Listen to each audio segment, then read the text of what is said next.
Hello guys, let's review some basics of ultrasound physics. You might hear this term, fundamentals of ultrasound physics. This will give us the information how basic things are related to each other, and without wasting our time, let's review some basic terms that can help us to understand how two elements and two components they can be related to each other or they can be unrelated to each other. So let's review this first term. When two elements or components, they are not similar, they are dissimilar, they are not alike, then this term is called unrelated. When two components, they are similar, they are associated with each other, then that term is described as related to each other. Synonym of this term related is proportional. So always make sure that when you're reviewing ultrasound physics, you also review the synonyms of what this term is called. It's very important because in the board exams you might see they use different term, and that can confuse you when you're answering the questions on the board exam. So always make sure that you review your synonyms.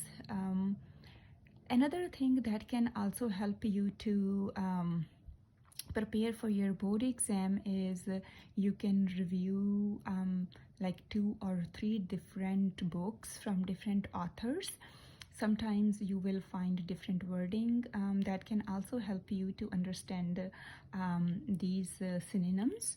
So let's talk about the next term, which is called directly proportional or directly related. When two elements are linked in such a manner, in such a way that if one element, one component decreases, then the other one also decreases, then this term is described as directly proportional.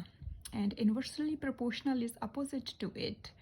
When two elements are linked in such a manner that if one element or one component increases or decreases, the other one goes opposite to it. So if one element decreases, the other one increases. So always pay attention to this. Directly proportional and inversely proportional are opposite to each other. And also sometimes you might see this term, it's called reciprocal. Reciprocal is something when you multiply two things, two numbers, and they are equal to 1, it's called reciprocal. Always pay attention to these terms, as I said earlier. Remember what they mean, what is the definition. That will help you to memorize a lot of things, help you to answer a lot of questions. Let's talk about metric system. You will see this metric system in different ways. Every textbook author has put them in slightly different way.